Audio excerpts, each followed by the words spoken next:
in my dream, the mark of the beast was a chip that was being put in your arm on the right hand, and you needed to have this mark in order to be able to buy food or be able to sell or purchase anything. Just like it says in the Bible that there will be a mark that will be basically like the mark of the beast, that you won't be able to buy or sell of anything. In my dream, it was like the mark was already here and it was already being given to people. What I saw, you guys, was horrible. It was horrible. I got the feeling that there was a lot of suffering of hunger. Severe hunger was going on. It was just like not just in this particular area. It was like spreading like everywhere. People were going hungry. Okay, shalom. First and foremost, I'd like to give our praises to Yahweh Bashem Yahushai, Bashem Akakodash, double honors unto the apostles and others of great millstone. Peace and salutation to the 144,000.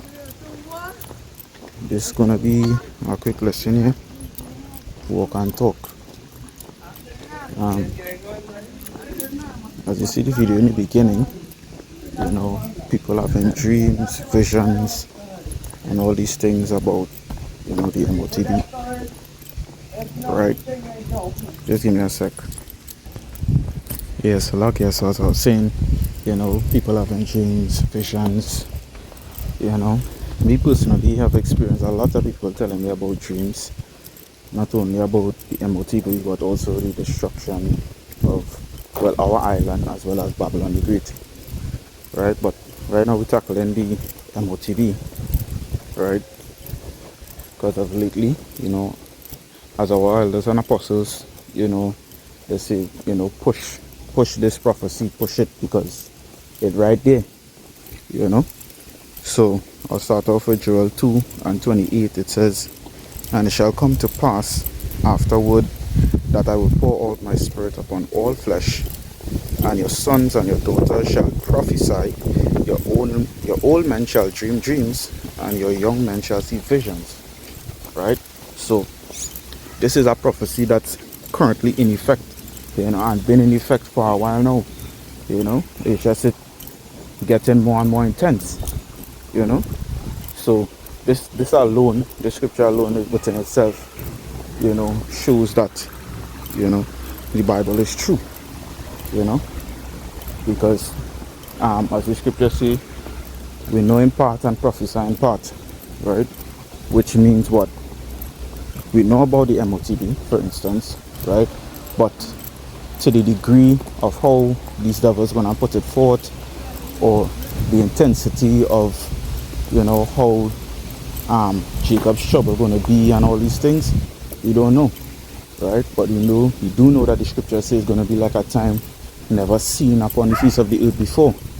So any situation you may have seen, whether it's in real life or history, which is also included in real life, or in TV shows or whatever it is, you know, Jacob's trouble is gonna be far worse than that, right? So this MOTB is just the beginning of that, you understand? Because when they think about it, right, everybody gonna be acting like drones and cyborgs, all these things. Because why?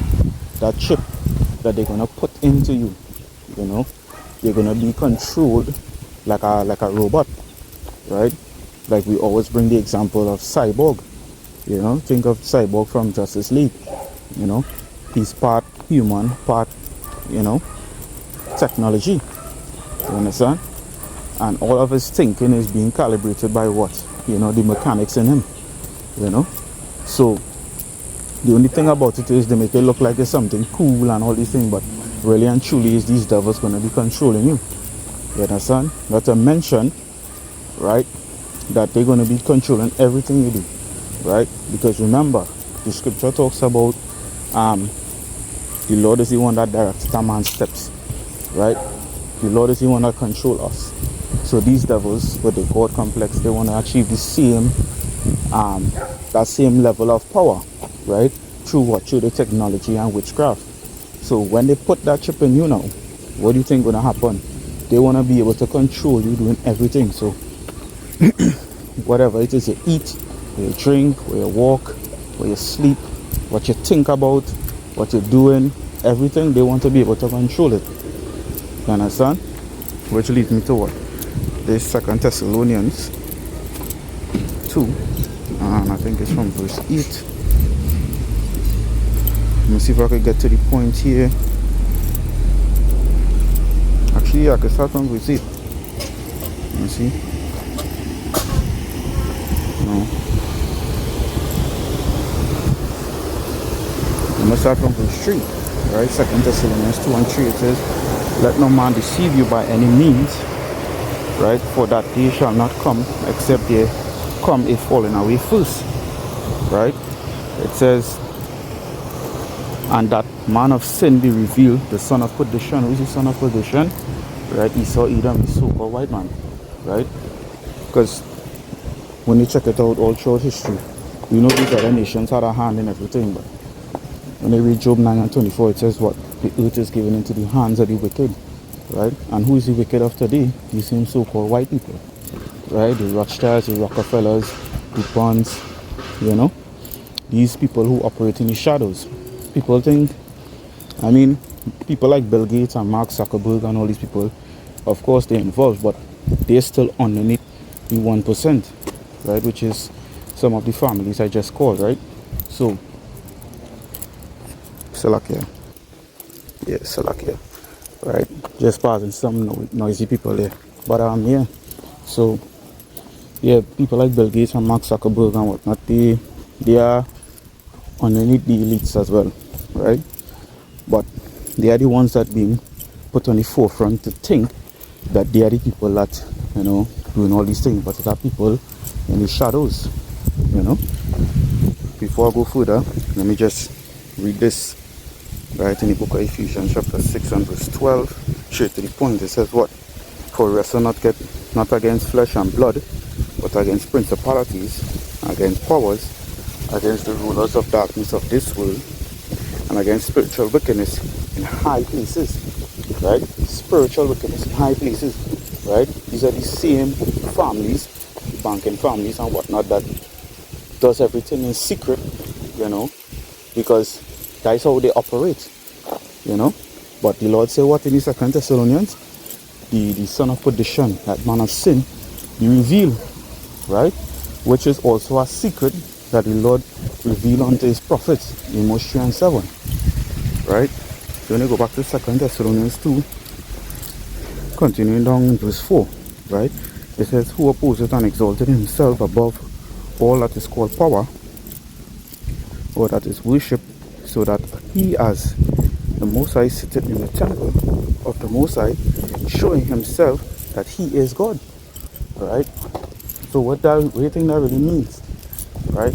They're talking about that chip. You know, you want to sit in your temple. You know, in the book of Corinthians, the Apostle Paul wrote about, you know, your body being a temple. You know, so how are we going to sit in a temple? Through his technology, right? Which is that RFID. You understand? So, make it make sense, right? So many dreams and visions going around about these things. You understand? And it plain as day, right? Scripture say, was an heir, let him hear. You understand? So, let me see. I don't want to read all the way down. I'm gonna read this what I want here. I almost reach where I'm going, so fast I can make it. Second Corinthians 2 and 11. Right? It says what? Lest Satan should get an advantage of us, for we are not ignorant of his devices. Yeah? We're not ignorant of his devices. We've seen through the spirit and power of what this devil been planning, you know, from years before, right? Starting from the apostles, you know, come forward, you know, which again goes back to Amos 3 and 7, the Lord revealing those secrets, right? So through the spirit, we revealing it, you know, bringing it forth. That is why we are Esau's number one enemy, right? They don't care who have guns and ammunition, as I always show the example, right? Imagine here it is all these countries coming against them, you know, right? The BRICS nations, they come in, right, behind America, and they so prideful, you know, and believe what it is they created, you know. They have full belief in what it is they have and they're arsenal, right? And they're arsenal, I should say, you know. They're not even afraid of all these countries coming against them. You know what they're afraid of? They're afraid of us and what we preaching, right? And we're not even holding nothing in we hand but our Bibles, right? Which is our spiritual sword, and that tearing them to shreds. You understand? We are what's on their mind, you know, and they're doing anything to stop it, you know. But hey, baby, let me get the MOTB scripture about in Revelation 14, right? For those of you who, you know, thinks it's all fun and games and they could just take it out, because a lot of people saying that now, right? Because a lot of these Israelite camps, like IUIC, saying, you know, it's not no damn chip, it's sin and all this nonsense, right? Which we've been over that, right? They're saying it's sin and not a chip, because a chip you could take it back out and all these things. You can't take back out that chip. You understand? Because we spoke about earlier these devils wanting total control, right? So when they put that chip in you, they're not going to make it where from the time you realize you're getting control or whatever, you'll be able to take it back out. You understand? They're not going to make it so simple. If it was so simple, then the whole plan would be flawed, because somebody might see the friend get a chip and then they'll be like, nah boy, don't take that chip boy thing, you know, and then they will convince other people not to take it, right? Whereas when you implant it, you know, you get the chip, they program your mind how you're acting normal for now, chip up as much people as possible, kill off the rest, and hey, that's their utopia, you know. So you gotta understand the deception of the devil, you understand? Because not only that they're gonna control you, right, as they put it in, right, you're not even gonna be able to take it out, because it's gonna be wrapped around your tissues and all these things, you understand? So when you do that, again, as I always show the example, when you do that, it's like you're spitting in the Lord's face and telling him, hey, I don't want to serve you anymore, or I'm no longer serving you, I'm serving this master instead, right? Which is what? That is your that is what you will call that will be your father now. You understand? So now, if it is you serving the devil, you're going against the Lord, what you feel going to happen with you now? Right? The Lord going to have the cause to kill you. Right? So let me read it here and close it out. Right? It says, Revelation 14:9, it says, and the third angel followed them, saying with a loud voice, if any man worship the beast and his image, and receive his mark in his forehead or in his hand, the same shall drink of the wine of the wrath of the Most High, which is poured out without mixture into the cup of his indignation, right? Righteous anger. It says, and he shall be tormented with fire and brimstone in the presence of the angels and in the presence of the Lamb, right? And the smoke of the torment ascended up forever and ever, right? Which just means a very, very long time. It says, and they have no rest day nor night who worship the beast and his image, and whosoever receiveth the mark of his name. Right? Why? Because they're not going to have no rest, because again, they're going to be controlling you. So, see, normal times like this where you might say, you know what, I'm tired, I want to take a rest now. No. These devils going to be working it to the bone. You understand? They're not going to have no rest day nor night. You understand? This is what these devils want to accomplish. You understand? So that's why the Lord say you will be greeted basically with fire and brimstone. Why? Right? I'm not talking about hell. Right? We're already in hell. We're talking about the missiles. You understand? You're gonna be burned with nuclear fire. You understand? So hey, as I approach my destination, I hope this lesson was edifying through the spirit and power of the Abba Shai. You know, till next time, say shalom.